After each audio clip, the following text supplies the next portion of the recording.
"Don't touch that piano, boy. It's not for you." That's what they told Malik, a quiet foster teen with trembling hands and a secret too sacred to explain. What they didn't know was that the song he held inside was the last thing his sister sang before she died, and it was waiting to be played one final time. What follows is a breathtaking story of grief, defiance, and the healing power of music. From ridicule to revelation, witness how one boy silenced a room full of doubters, not with words, but with a melody that changed everything. Now, before we dive deeper, please subscribe to our channel. We share powerful, meaningful stories like this every day. And drop a comment below to let us know where you're watching from. Thank you so much. And now let's get back to the story. "Hey, don't touch that, boy." The voice cracked through the silent hall like a whip. Malik's hand, hovering just inches above the gleaming ivory keys of the grand Steinway, froze mid-air. He hadn't even laid a single finger down, hadn't even dared to breathe too close, but the accusation already rang through the chamber like he had committed a crime. The man who spoke, Mr. Hargrove, the conservatory's senior instructor, was halfway down the aisle in his tailored charcoal coat, his polished shoes clicking like a metronome of disapproval. His tone wasn't just stern, it was disgusted, as if Malik's very presence near the piano somehow tarnished the instrument's soul. "You don't belong there," Hargrove continued, brushing invisible dust from his lapel as he stepped closer. "That Steinway was handcrafted in Hamburg. It's been played by masters, not charity cases." Malik slowly lowered his hand, keeping his gaze fixed on the floor as heat rose in his chest. Not from shame, but from something older, something deeper. The ache of always being reminded he was other. A guest in every room, an outsider in every story, a visitor to every note that might have once belonged to him. Around the hall, the whispers were already beginning. Students, all in uniformed blazers, sat in small clusters pretending to read music sheets, but watching the scene unfold like spectators at a silent trial. One girl snickered under her breath. A boy nudged his friend and muttered, "Foster kid thinks he's Beethoven." Malik heard every word, but said none in return. He turned slowly and stepped away from the piano, his sneakers quiet against the polished mahogany floor. Not a single key pressed. Not a single sound played. And yet somehow he had already made too much noise. That piano wasn't just an instrument to him. It was a memory, a door. And in that moment, with Mr. Hargrove's voice still echoing behind him, the door slammed shut. Later that day, the sky hung heavy with rain, gray and exhausted, as Malik trudged down the hill toward the group foster home where he stayed. The building loomed like a brick afterthought. Cold and square, tucked between a highway overpass and a rusted fence that never seemed to lock properly. A place of short stays and long silences. Inside, Malik climbed to the top bunk of a cramped room shared with 3 boys. The youngest was already asleep, curled into himself like a comma. Malik lay on his back, arms folded beneath his head, and stared up at the ceiling. Water dripped from the windowsill in a slow, tired rhythm. But all he heard was the sound of her voice. Aaliyah. Her laugh used to ring like wind chimes. She had been his whole world, once his older sister by just 2 years, but miles ahead in courage. She would sing to him when their mother didn't come home for days, when the refrigerator was empty, when the heat shut off. She would sit at the cracked upright piano in the corner of their old apartment, fingers clumsy but proud, and hum the same lullaby every night. It wasn't a song you could find on Spotify. It was their own, made up of half-remembered notes and whispered wishes. Malik used to sit cross-legged beside her, eyes closed, letting the music wrap around his chest like a safety belt. "I'll teach it to you one day," she'd said, nudging his shoulder with hers. "You've got piano hands." But that day never came. The last time he heard the song was on a late winter evening. They were coming home from the shelter, arms full of donated food, and Aaliyah was humming that tune again. She laughed when he tried to harmonize, teasing him for being flat. The next moment, headlights, metal, silence. When Malik woke up, she was gone. Just like the song. He never played again. Until now. Until this school. He'd gotten in through a program for disadvantaged youth, words that always sounded like a polite way of saying, broken. Music, they said, could heal, could lift. could give him a future. But today had proven that while music might heal, the people guarding it could still wound. Still that night, as the wind howled and the city held its breath in rain, Malik's fingers twitched against his blanket. He imagined the keys beneath his hands. Black, white, black, white. Notes like memories waiting to be released. But even in his mind, the first note was stuck like a scream trapped behind glass. The next morning at school, things didn't get easier. In theory class, when Malik hummed a small part of the melody under his breath, just soft enough for himself, Carter Jenkins, the instructor's golden boy, turned in his seat. "Yo, what is that?" Carter scoffed, grinning wide, so everyone could hear. "You practicing lullabies now? Malik got a baby to sing to at your group home?" A few kids laughed. The kind of laugh that doesn't need to be loud to sting. Malik froze. His pencil paused mid-bar line on the sheet. He didn't respond, just stared down at the notes on the page as if they were written in a language he was only pretending to understand. The teacher didn't say anything. No one ever did. He waited for the bell, waited for the silence, waited for the piano. That evening, the auditorium was dark, but not empty. Malik had started staying behind after hours walking the long halls like a ghost in search of a voice. On this particular evening, he lingered just outside the rehearsal room, eyeing the grand piano from behind the slightly ajar doors. The setting sun cast a pool of orange light across the keys as if the instrument had caught fire and forgotten to burn. Thinking of breaking the rules again, the voice didn't belong to Mr. Hargrove. It was deeper, warmer, a little rough around the edges. Malik turned to see Mr. Reynolds, the janitor, standing a few feet away, mop in one hand, key ring in the other. He was a tall man, gray at the temples, with a quiet kind of presence, like a statue that had come alive just to sweep the floor and protect forgotten things. "I wasn't going to touch it," Malik said quickly, defensive out of habit. Mr. Reynolds didn't scold, didn't mock. He just looked at Malik for a long moment. Then, without a word, reached into his pocket and pulled out a small brass key. Held it out like a peace offering. Malik blinked. "What's that for?" "For locking up," the janitor replied. "When you're done." "Done with what?" "With playing." The words hung in the air, weightless and impossible. "I saw the way you looked at it," Mr. Reynolds said, eyes kind but serious. "You weren't looking at a piano. You were looking at someone you lost." Malik's throat tightened. "How did you—" "I've seen that look before." Malik didn't take the key at first. His fingers hovered like they had the day before, but this time he didn't pull back. He closed his hand around the metal and nodded barely. That night, with the hallway lights dimmed and the rest of the world asleep, Malik returned. The bench creaked as he sat. The piano loomed in front of him like a monument, towering and intimidating, beautiful and distant. He rested his hands on the keys.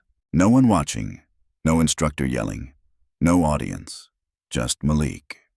And the memory of a girl with wind chime laughter. He pressed the first note. It was a whisper, then another. Then the song began, not from his hands, but from her memory, and for the first time since that night. The door began to open again. The first key he pressed was soft enough to get lost in the air. A lonely note that hung for a moment, unsure if it wanted to live or fade, but Malik let it linger. He let the silence around it swell like breath drawn before a confession. His hand hovered again, uncertain, trembling, not from fear of failure, but from the weight of memory. The second note came easier, then the third, and suddenly there it was, the shape of the melody, familiar but blurred, like a face glimpsed through fog. Aaliyah's voice, so warm, so bright, was somewhere in the edges of the sound, tucked between chords like a secret trying to be remembered. He hadn't played this melody in years. He didn't have the sheet music. There never was one. This song didn't belong to the world. It belonged to a bedroom lit by candlelight during a blackout. It belonged to shared peanut butter sandwiches and hand-me-down sweaters. It belonged to her. Each note he played felt like reaching through the veil. His hands began to move with more certainty, drawing the lullaby back from the dead. His foot found the pedal like instinct. A soft hum escaped his lips. Not words, just vibrations that matched the rhythm of grief. It wasn't perfect. Some keys sounded hesitant, a little too heavy, a little too late. But the emotion behind them was unmistakable. The auditorium was dark, but Malik didn't notice anymore. The world had melted away. There was no ceiling, no walls. Just him, the piano, and the ghost of a voice he loved. He remembered how she used to play it wrong on purpose just to make him laugh. How she'd nudge him and say, "Your turn, maestro," even though he never believed he had talent. She did. Aaliyah could have been something. She could have made it out. But now she only lived in this melody. And tonight, for the first time, she sang again. By the time Malik finished, his shirt was damp with sweat. His hands shook not from nerves, but from the intensity of it all. He had barely noticed the tears until one dropped onto the keys. A quiet pat, the only applause he expected. He sat still for a while afterward, letting the silence swallow him again. It wasn't sadness exactly. It was release. Like something trapped inside him had finally been let out. The key Mr. Reynolds gave him glinted in his pocket as he stood up, his knees slightly sore from the stillness. He locked the door as promised and walked out into the night. Rain had begun to fall again. Not heavy, but enough to soak the concrete. Malik didn't pull his hood up. He welcomed the feeling. It made him feel real. The next morning, something was different in his chest. Not lighter, but stronger. Like his ribs had been welded back together with sound. He moved through the halls of the academy with a quiet steadiness, eyes lower, voice silent, but inside a storm brewed. He'd tasted something again, touched it, and now it wouldn't let him go. He returned the key to Mr. Reynolds after lunch, sliding it across the janitor's cart like it was contraband. But the old man only smiled. "You'll want that again tonight," he said. Malik blinked. "How'd you know? You don't play a song like that just once." Later that day in music theory class, Malik caught Carter watching him, not mocking, curious. It was unnerving. Carter wasn't used to being ignored. He thrived on reactions, on sparking tension and riding it like a wave. But Malik gave him nothing, just quiet focus. But Malik did notice Carter's friends whispering again, and he caught snippets, something about the upcoming recital, something about a prank, something about, "Let's see if he thinks he's a prodigy." Malik tried to tune it out, but that old fear, that caution honed from years in systems that swallowed boys like him whole, began to tap against his nerves. He knew how kids like Carter operated, how charm could sharpen into cruelty with just the right audience. But he also knew something else now. He had her song, and with it, he wasn't defenseless. That night, he returned to the piano. This time, he brought a recorder. It was a small, beat-up digital device from the free bin at the group home, but it worked. He hit record and began again, playing the melody cleaner this time, more confident. Halfway through, he stopped and fished something out of his backpack, a tiny USB drive. On it was a sound file, Aaliyah's voice. From an old voicemail she left him years ago, singing part of the lullaby to make him laugh when he had a fever. He had copied it, looped it, cleaned it up as best he could with free software at the library. He played it through the tiny speaker beside the piano. Her voice echoed gently through the hall. Then he played along with it, matching her pitch, filling in the chords she never got to finish. It was rough, imperfect, but it was beautiful, a duet with a ghost. He practiced it again and again, every night that week. By Friday, he was tired, drained, but also lit up inside, like a wire finally carrying current after years of lying dormant. But on Friday afternoon, everything changed. "Malik Carter," called the director's voice over the intercom. "Please report to the main auditorium." Confused, he made his way down the corridor, his sneakers squeaking slightly on the marble floors. When he arrived, Carter was already there, grinning. "So glad you finally agreed to perform," Carter said with fake warmth, arms crossed. "What?" "The recital," the director interjected. "Carter told me you volunteered to close the show with an original piece. Very bold." Malik's heart dropped. "I didn't." "Oh, don't be modest." Carter cut in, his tone sugary slick. "He's been practicing every night, sir. I heard it myself. It's beautiful, raw. He should share it. We all agreed." Malik glanced around. The trap was tight. Backing out now would look cowardly. He could feel the judgment already forming in the director's eyes. He nodded slowly. "I'll play."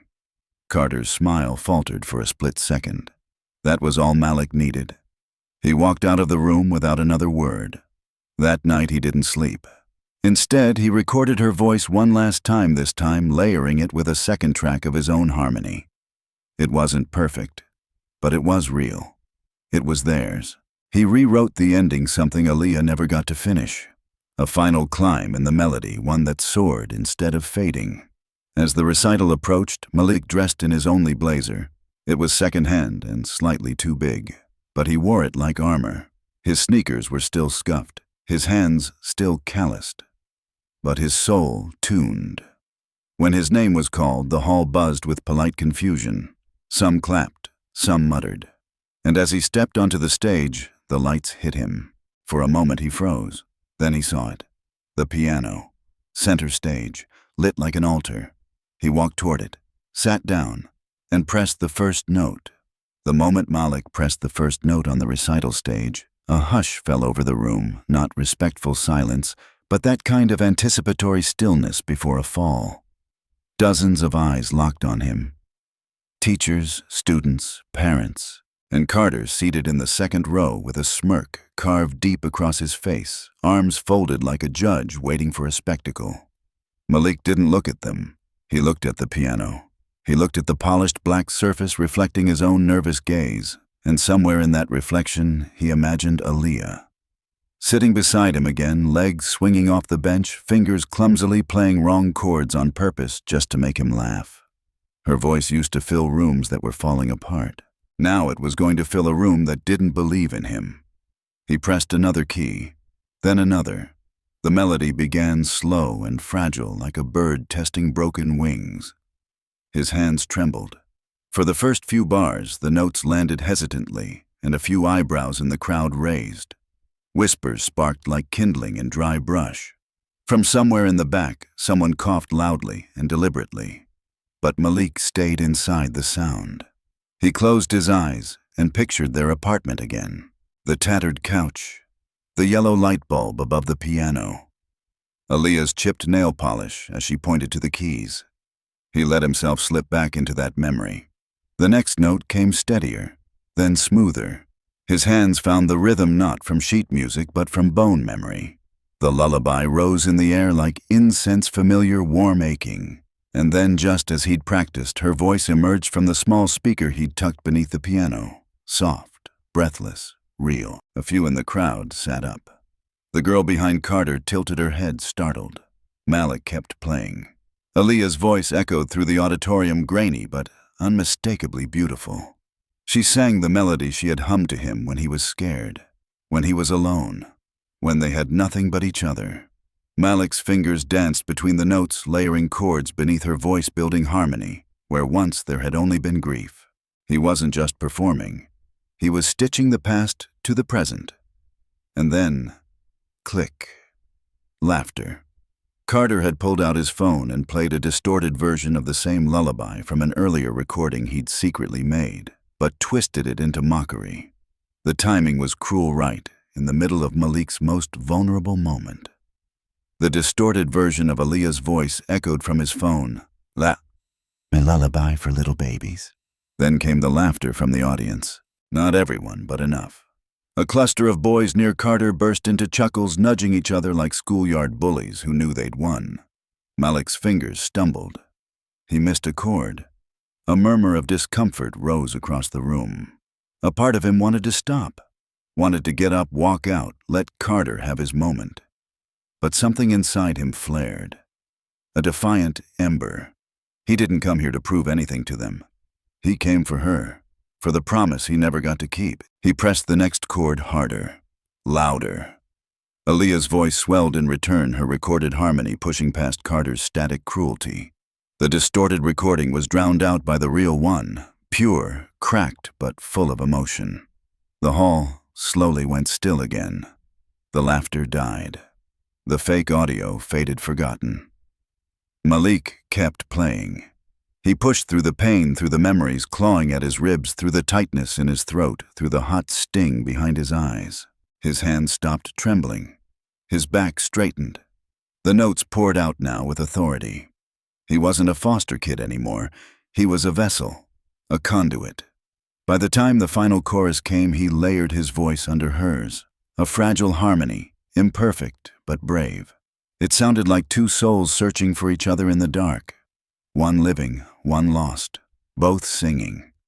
The last note hovered in the air like a held breath, then fell into silence. For a heartbeat, no one moved. Then someone stood. A woman near the front, eyes glassy, hands slowly coming together in quiet, respectful applause. Another followed, then a third. Soon, the room stood row by row in stunned reverence. Not loud cheers, not a thunderous ovation, but something deeper, something sacred. Carter sat frozen. His phone hung limp in his hand. For once, the smirk was gone. Afterward, backstage, Malik sat alone. The adrenaline had drained, leaving him hollow and shaking. He didn't know what came next, but then he heard its slow footsteps. Mr. Reynolds. The janitor didn't say anything. He simply sat beside him and handed him a folded cloth. Inside was a key, not to a room, but to a practice studio. Official, with his name on the schedule. "They heard you now," the old man said. Malik nodded. His fingers twitched again, not from nerves, but from a desire to return, to play again, not to prove anything, but to keep her alive. And this time no one would stop him.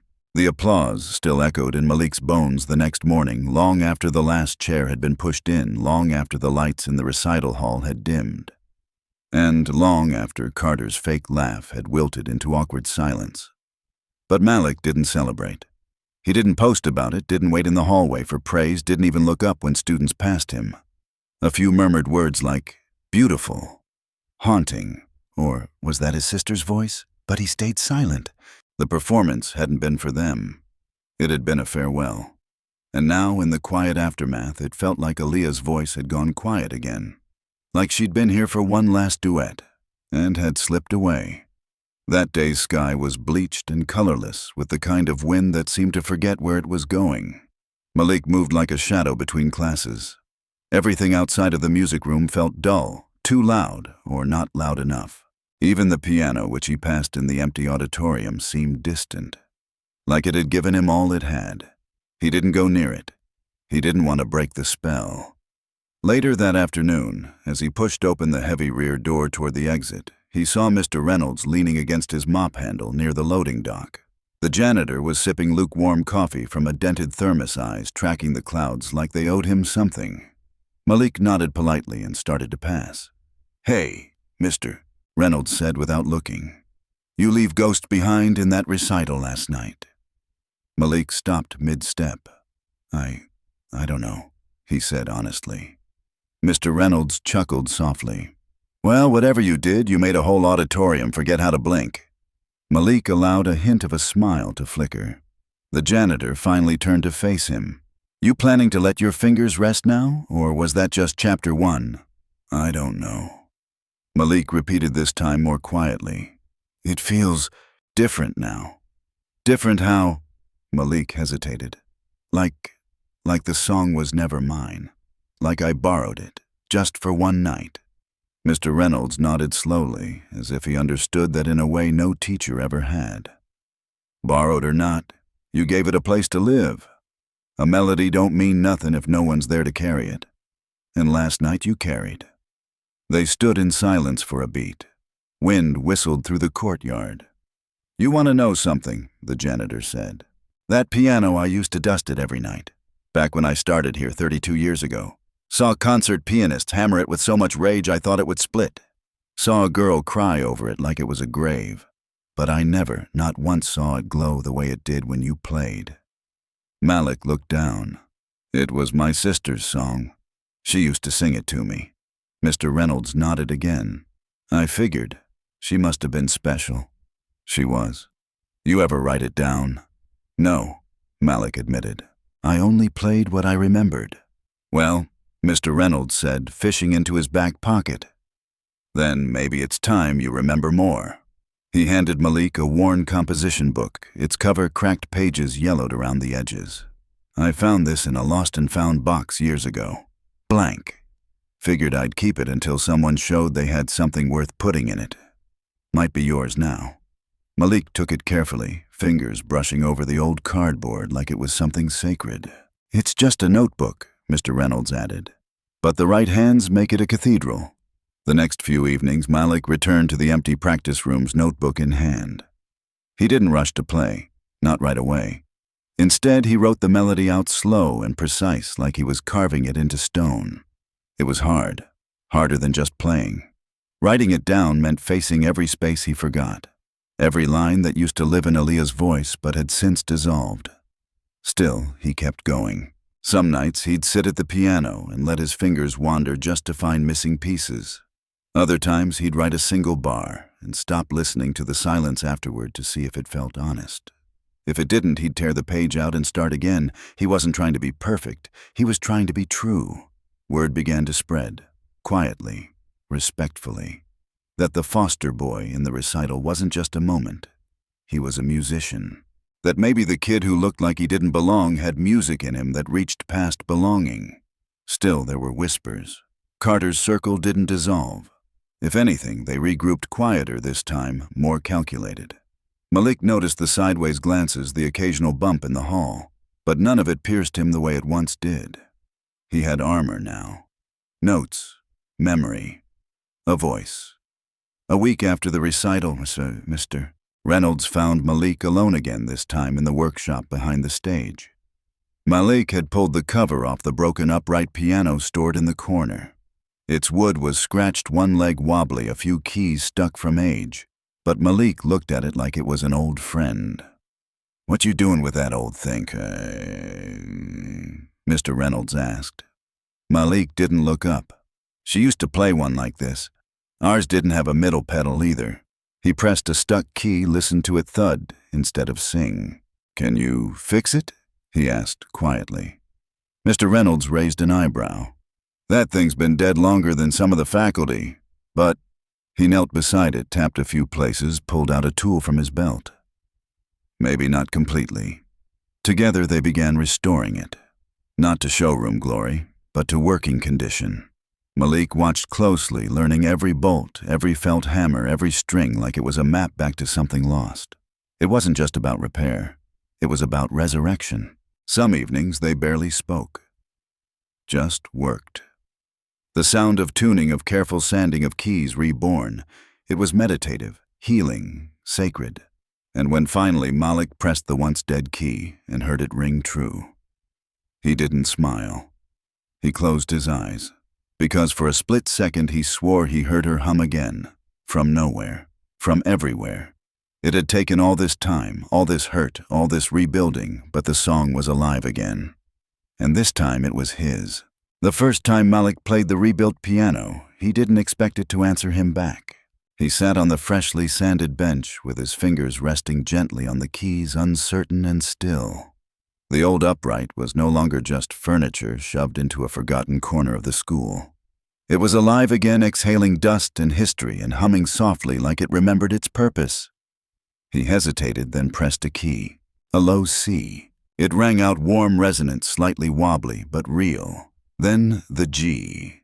Then a fragile E barely above a whisper. Malik closed his eyes. He wasn't in the room anymore.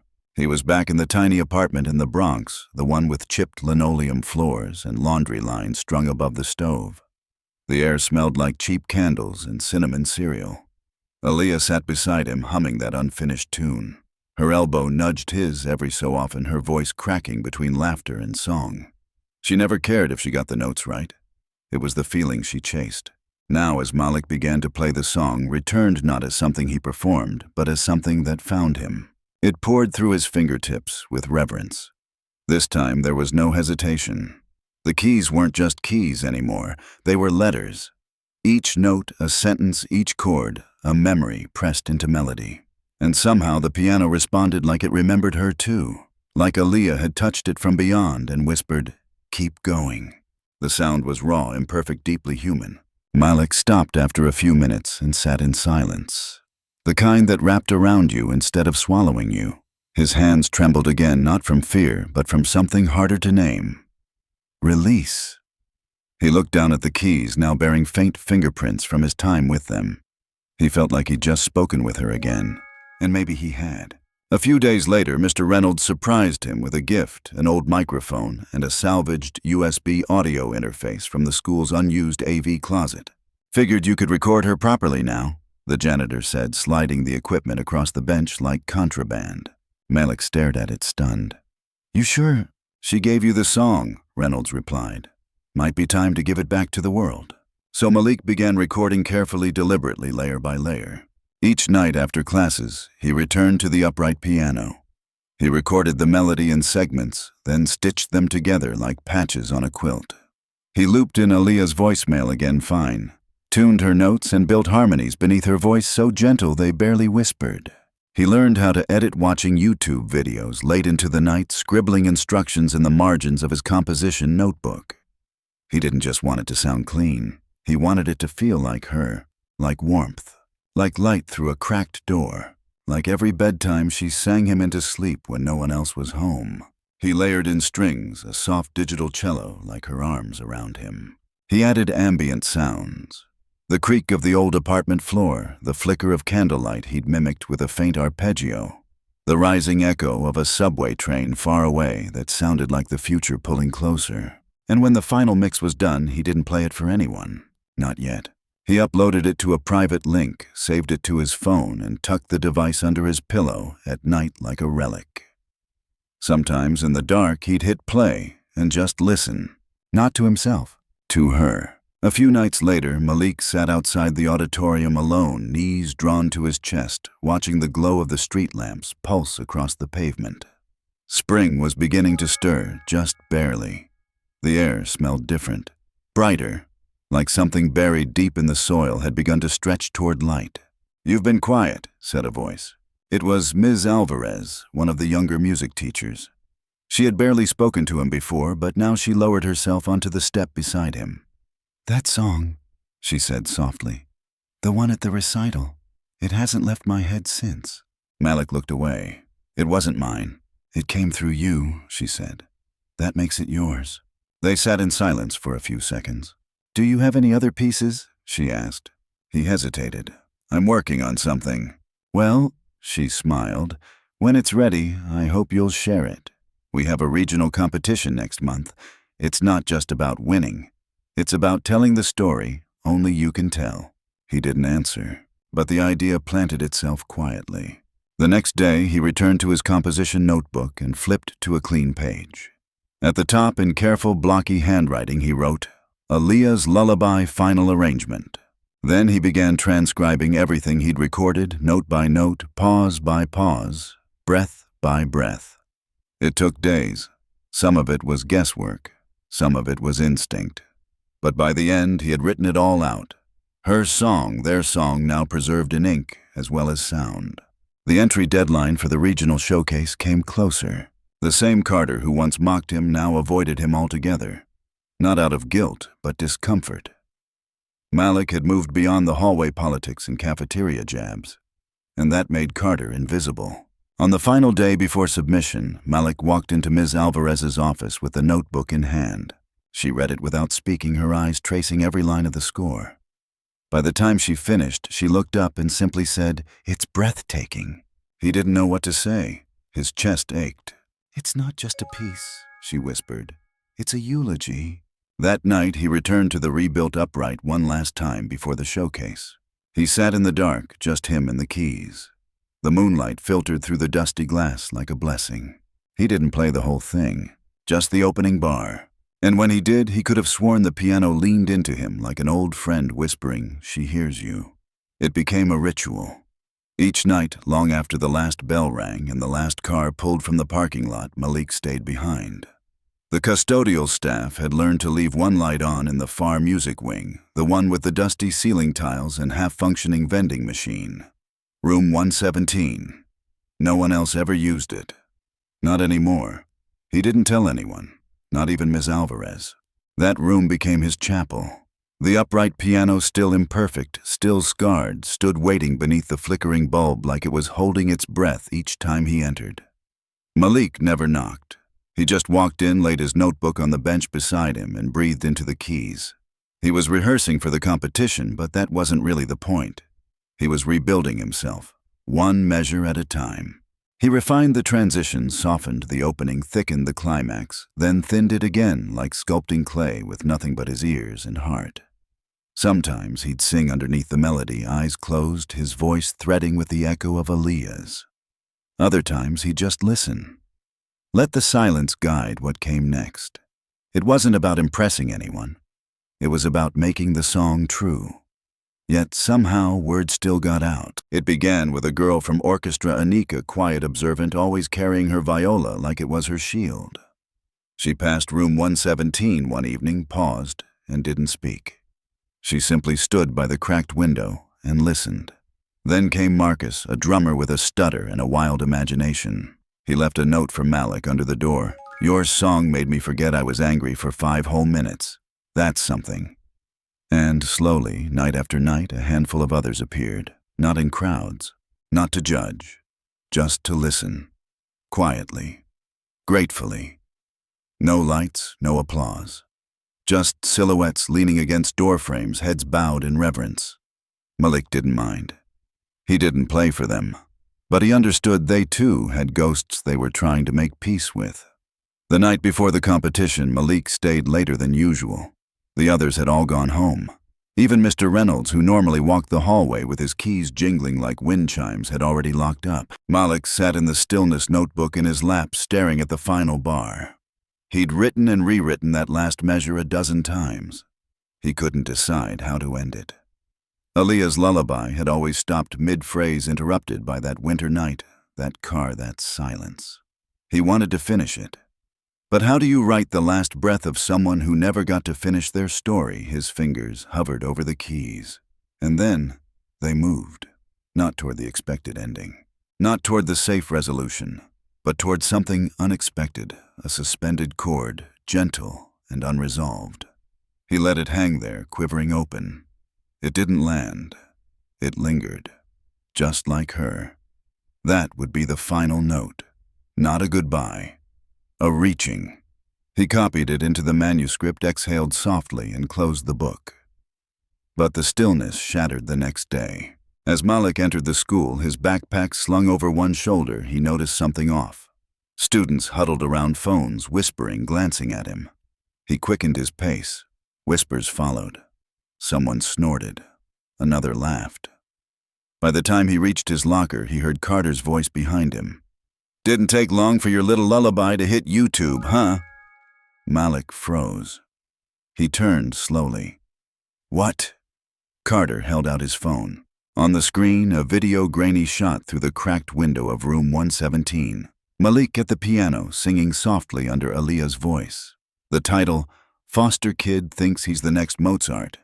It had been edited, twisted, the harmonies distorted. The vulnerability exposed like a wound held up for show. Comments flashed beneath it. "Is this real? Cringe but kind of sweet. This kid's serious? Low-key fire, though." Malik's hands balled into fists. "I didn't post this," Carter said, raising his hands mock innocently. "I just shared it. I mean, if you're gonna perform for ghosts, might as well let the world see." Malik walked away without a word. But inside something cracked. He skipped lunch. Skipped music theory, went straight to room 117 and slammed the door shut behind him. He didn't play. He didn't touch the piano. He just sat on the bench, fists pressed to his forehead, rage pulsing in his throat. That room had been sacred, a sanctuary. And now it was another place where someone had walked in uninvited and taken something that wasn't theirs. He could have pulled out, could have told Ms. Alvarez he wasn't ready. But that night he opened his notebook one last time. He stared at the bars, the chords, the pauses. Then he looked at the last line again, the one that lingered, and realized that was the answer. The world could mock. They could misunderstand, but she would have wanted him to play. She would have laughed at the video, thrown popcorn at Carter, then nudged Malik in the ribs and whispered, Let them laugh, then make them cry. The next morning, Malik walked into the auditorium wearing his blazer and scuffed sneakers. Ms. Alvarez handed him the program.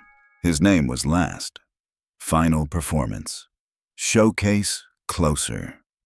Carter, 2 acts before him, noticed and sneered. "Hope you brought tissues," he muttered.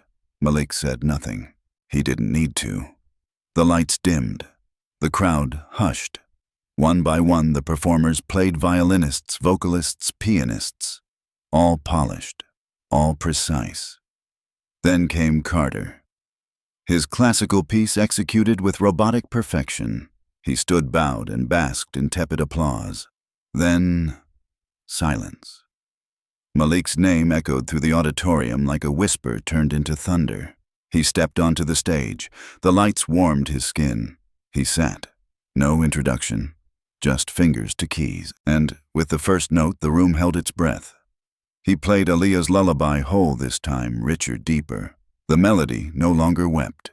It reached, it embraced, it bloomed.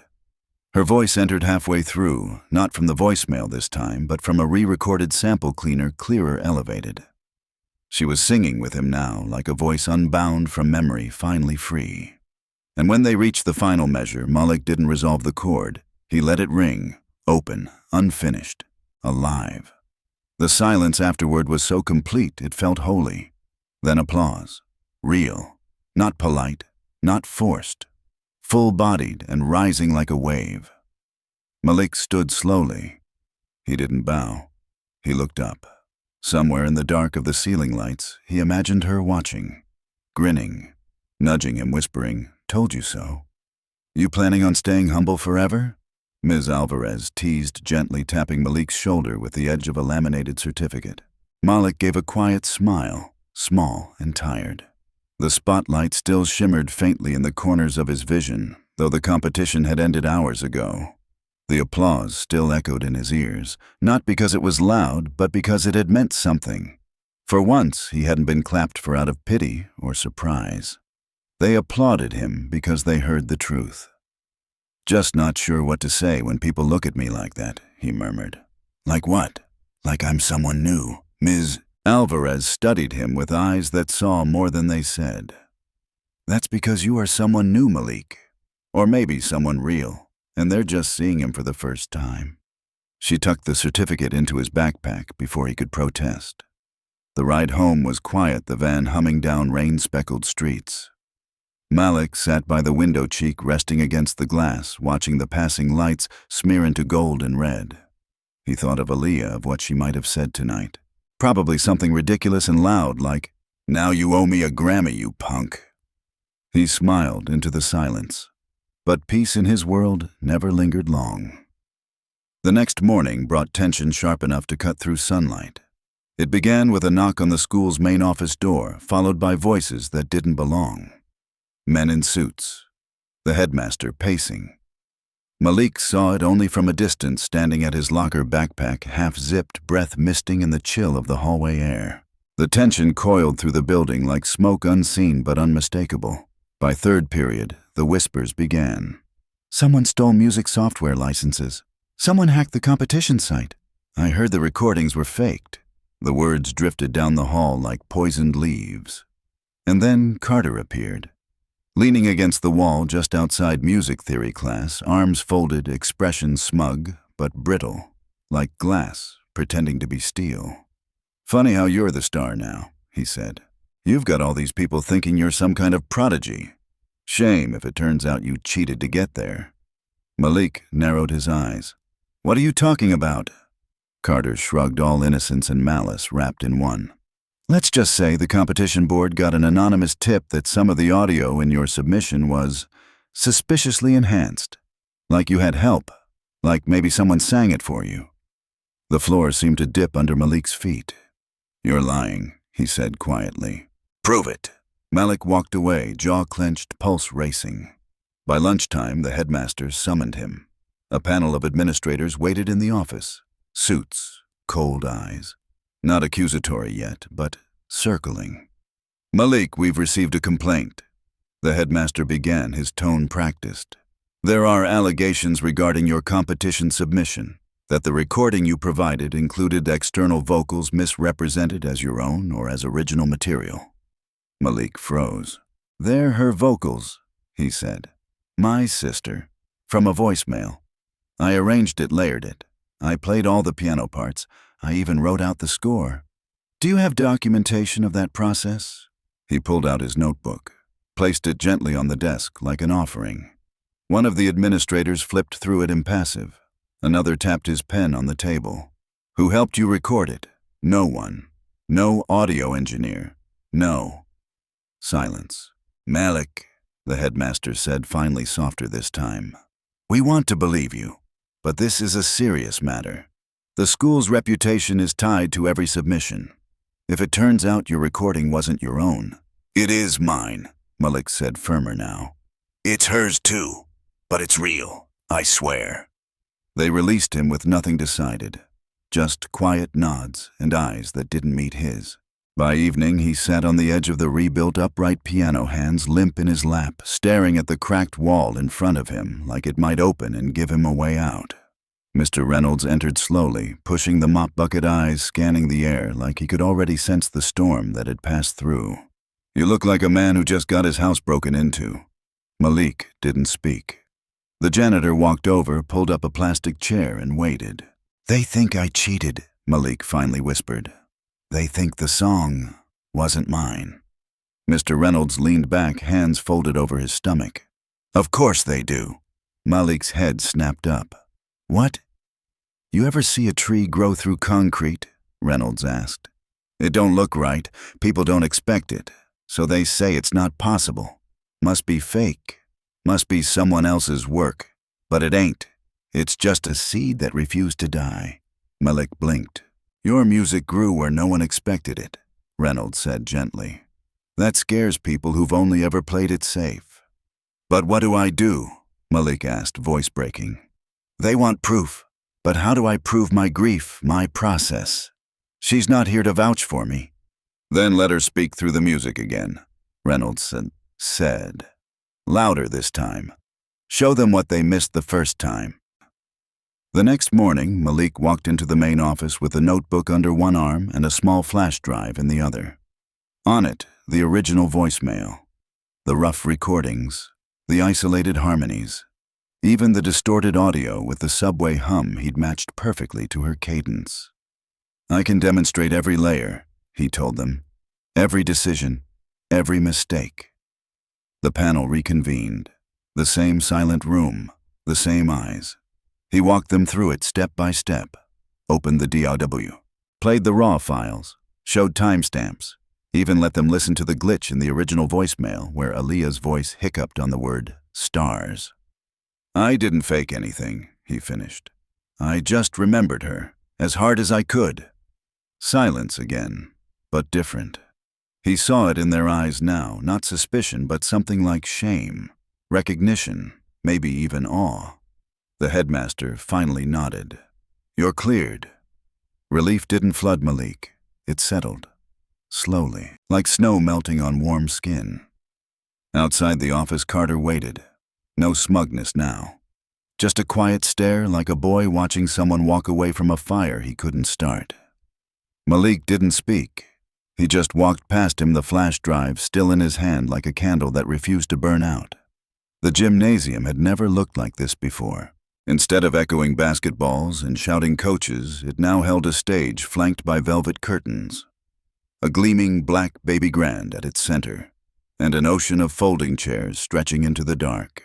The spring showcase was the school's most public event, a night when the donors came in suits and pearls, when the local news sent a camera crew, and when the brightest students became something more than names on a roster. Malik stood backstage in silence. His hands, wrapped in the sleeves of his blazer, trembled not from fear, but from the weight of everything that had led to this moment. The setup, the accusations, the forgiveness that never really came with an apology. He could still feel the ghost of Carter's eyes on him in the hallways, still hear the faint giggles behind him during lunch. But those voices were far away now. He wasn't here to argue. He was here to speak. The auditorium lights dimmed. Ms. Alvarez passed him a subtle nod from the wings. She didn't speak. just placed her hand gently over her heart and let it linger there. Then the announcement, and now closing tonight's showcase is a student whose name you may already know. But tonight you'll understand why you know it. Please welcome Malik Carter. A quiet stir swept through the crowd as he stepped into the light. No thunder of applause, just murmurs, eyes adjusting, expectations sharpening. He walked slowly, each footstep echoing louder than it should have. The polished wood of the stage beneath him felt strangely fragile, like it might crack if he carried too much emotion. At the bench, he didn't sit immediately. He stood beside the piano, one hand on its curve, and looked out into the crowd. He couldn't see faces, just shapes, silhouettes, shadows with eyes. "My sister used to sing this to me," he said, voice calm and bare. Before everything fell apart, the audience held still. "I don't remember her voice perfectly, but I remember how it made me feel, safe, brave, like the world couldn't swallow me." He paused, inhaled. Let silence do what words couldn't. "Tonight, I want you to hear what I remember." Then he sat and pressed the first key. It was soft, almost hesitant, but he let the note breathe. Then the next. Then came the melody rising like steam from a cup in winter, gentle, trembling, haunting. His hands moved slower than usual, savoring each chord, each rest, as though laying flowers at a grave. The audience leaned in collectively, holding their breath as if afraid to exhale, might break the spell. Halfway through, Aaliyah's voice emerged, not through a recording, not as a backing track, but as a live harmony that Malik sang himself. Quiet, fragile, real. Her words wrapped around his like a second heartbeat. He wasn't singing for perfection. He was singing to find her. And in that moment, she was everywhere. She was in the air between notes, in the warmth of the piano's resonance, in the tremble of his voice as he sang the final verse, one she never got to finish. The room blurred. He couldn't tell if his eyes were wet or if the lights just caught him at the wrong angle. His hands trembled slightly on the last chord, a suspended harmony that didn't resolve. Just lingered like a goodbye that didn't want to be said. Then he lifted his hands, and the music stopped. The silence that followed was absolute. For 5 full seconds, no one moved. Not a breath, not a rustle, not a cough. The kind of silence reserved only for moments that shift something inside you. And then applause, but not the polite kind, not the programmed response to a performance. It erupted, raw, spontaneous, standing. Chairs scraped. Hands clapped above heads. A few people wept openly. A teacher wiped her glasses with the hem of her sweater. Even the principal stood, hands clasped together over his heart, eyes lowered in reverence. Malik didn't smile. He didn't wave. He stood slowly, bowed once, and walked off the stage with the quiet dignity of someone who had given everything and asked for nothing in return. Backstage, Ms. Alvarez rushed to meet him. Her eyes brimmed. "Malik," she started. He shook his head softly. "Let's just sit for a second." So they did. On a bench in the dim hallway outside the gym, lit only by the soft buzz of an old fluorescent bulb, they sat side by side without speaking. After a while, she said, "That wasn't just music. That was memory. Resurrection." He nodded once, still breathing hard. "It's hers now. Forever." Later that night, after most of the crowd had gone and the floors were sticky with spilled punch and glitter, Malik returned to the piano alone. The janitor had already started locking the side doors, but he paused when he saw the boy slip back in. "You forgot something?" he asked. Malik didn't answer. He just sat down, and without pressing a single key, placed his hand flat on the wood like he was holding it. Like he was saying thank you. The janitor didn't interrupt. He just kept walking, humming a quiet tune that, if you listened closely, sounded a lot like the one Malik had just played. Outside, the sky was deep and velvet stars faint but watching. Malik stepped into the night and felt something shift in his chest. A release. Not just of sorrow, but of silence. He had carried it long enough, and now the world had heard it too. The next morning, something was different in the way the school hallways sounded. It wasn't just quieter, it was softer. As though the usual sharpness of lockers slamming and sneakers squeaking had given way to a hush. A reverence, like someone had lit a candle inside a cathedral and no one dared to breathe too loud. Students turned when Malik passed, but they didn't stare. They nodded. They stepped aside. Some smiled faintly with something like apology in their eyes. Others didn't say anything at all, but their silence didn't sting like before. It honored him. One teacher placed a hand on his shoulder between classes. "You reminded us why music exists," she whispered before slipping back into her room. Even Carter had changed, or perhaps shrunk. He sat at the back of music theory that day, eyes low, fingers nervously tapping his knee. He didn't speak to Malik, didn't try to make amends. But when the bell rang, he waited by the door. As Malik passed, Carter murmured, "I thought I could ruin it. I didn't know it was real." Malik didn't stop walking. He didn't have to. By lunch, the showcase video had gone viral, not from any social post Malik had made, but because a parent had uploaded it to a local arts forum. Then a journalist picked it up. Then a blog. Then a clip aired on the evening news with a headline that read, "Foster teen honors late sister with song that leaves audiences speechless." Malik didn't watch it. He didn't need to. He already knew what it felt like to be heard. But that afternoon, Ms. Alvarez found him on the back steps, sitting under the low spring sun, his blazer folded neatly beside him. She had her laptop in hand. "I know you don't care about this kind of thing," she said gently, "but you should see this." He didn't move. So she opened the screen, angled it toward him, and hit play. It was the final 30 seconds of his performance. His voice blending with hers, his hands hovering over the keys in that suspended chord, the note that didn't resolve. The audience frozen. A woman wiping tears from her eyes. And that silence, the kind that roared louder than thunder. The video faded to black. Then came the comments. "I've never cried during a school showcase before. This changed something in me." He played like he was remembering a life, not just a song. "I lost my sister last year. Thank you, Malik." Proof that music is a language deeper than words. Malik closed the laptop gently.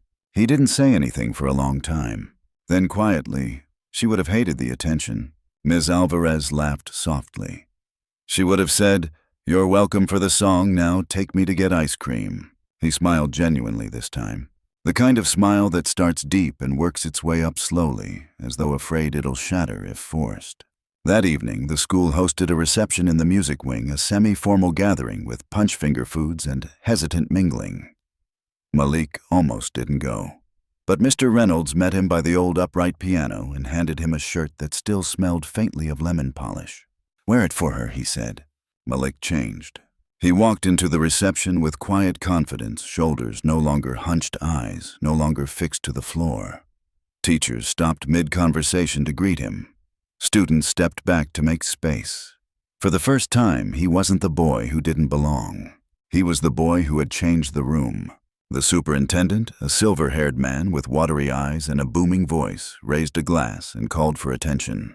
"We gather tonight," he said, "to celebrate not just talent, but truth, not just a performance, but a revelation." All eyes turned to Malik.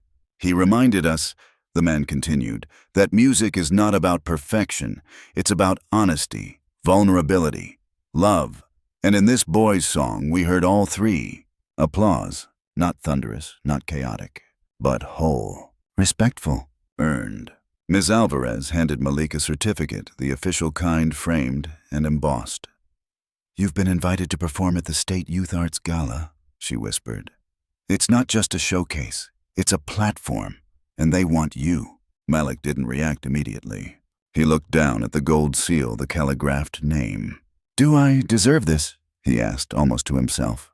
"You became this," she replied, "and she helped you find the way."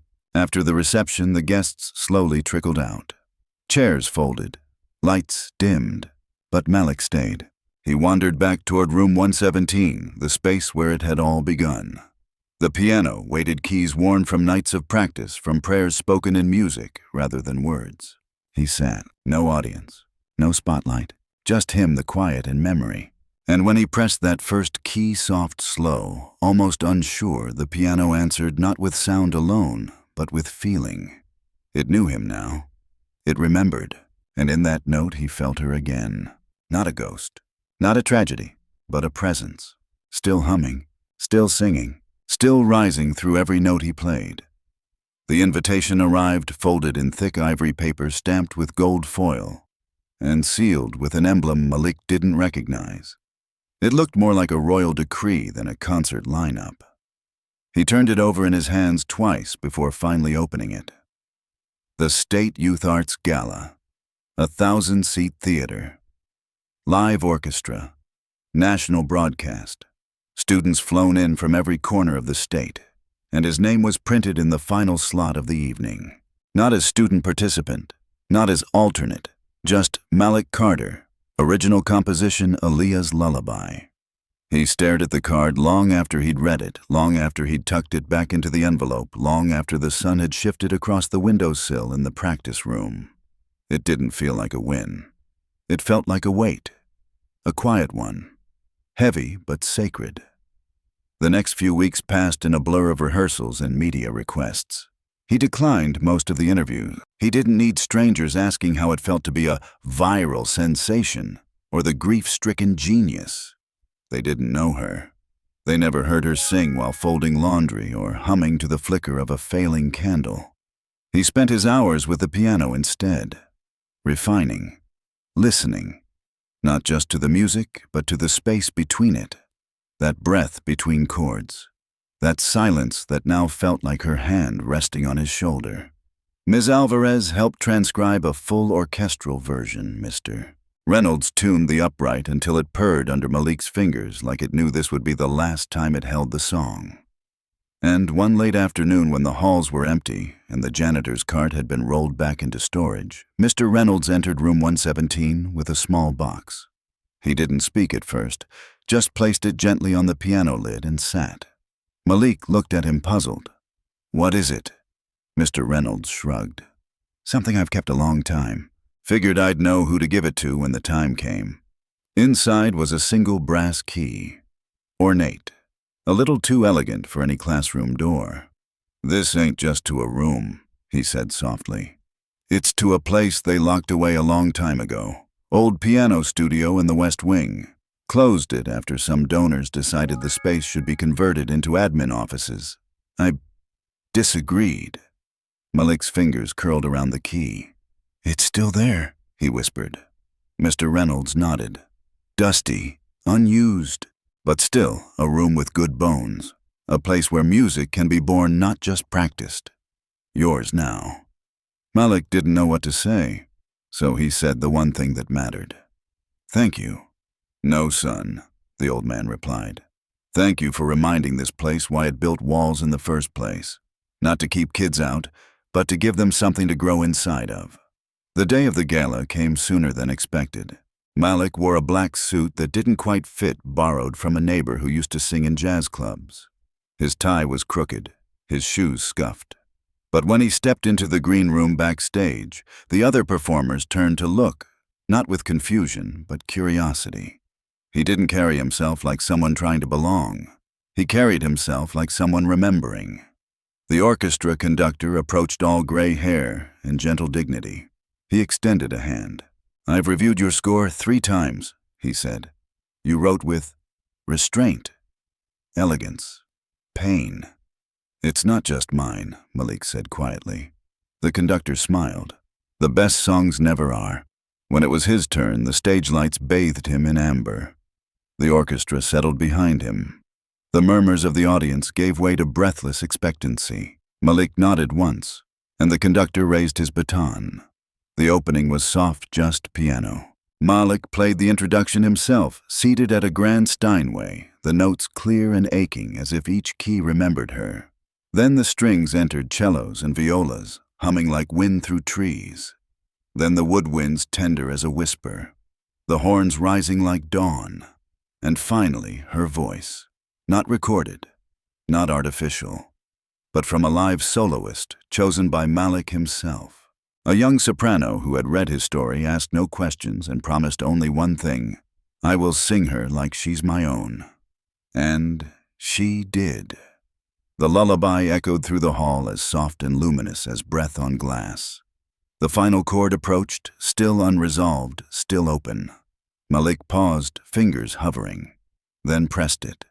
A suspended E major ringing into the silence. And for several seconds, the room forgot the world. Not one movement, not one breath. Just the echo of memory and her. When the applause came, it wasn't a wave, it was a flood. Sudden, total, the sound of people who had been changed. After the concert, Malik stepped into the lobby where strangers waited with tears in their eyes. A woman held her son's hand and whispered, "That song sounded like healing." A man in a wheelchair reached for his hand and simply said, "Thank you for not holding back." The soloist approached him, still dressed in her concert gown. She reached into her pocket and handed him a folded napkin. "I wrote this after our last rehearsal," she said, "but I didn't know when to give it to you." Malik opened it. The note read, "You didn't write a lullaby. You wrote a love letter disguised as one. She's proud of you." He folded it carefully and placed it into the inner pocket of his jacket. That night back at school, he used the brass key for the first time. The old studio smelled like dust and varnish. The windows were fogged. The shelves held faded music books. But the piano, old and massive, carved with swirls and time, sat in the center like a heart waiting to beat again. Malik walked toward it, sat, lifted the lid, and played. This time, no tears, no trembling, just joy. Not because the pain was gone, but because it had found its voice. Sometimes music isn't just sound, it's survival. Malik didn't sit at that piano to impress anyone. He sat to remember, to heal, to finish the song his sister never got to. Through every note, he showed us that pain can be turned into power, that love can echo louder than loss, and that your story, no matter how broken, deserves to be heard. In a world quick to label and dismiss, Malik's journey reminds us that our worth isn't defined by where we come from, but by the truth we carry and the courage it takes to share it. When people told him he didn't belong, he sat down anyway. When they mocked his silence, he made it sing. If you've ever felt underestimated, overlooked, or unheard, this story is for you. You are more than their assumptions. You are not a mistake. You are a melody still unfolding. Never be afraid to speak your truth, even if your voice trembles. Because sometimes the most powerful symphonies are born from the quietest pain.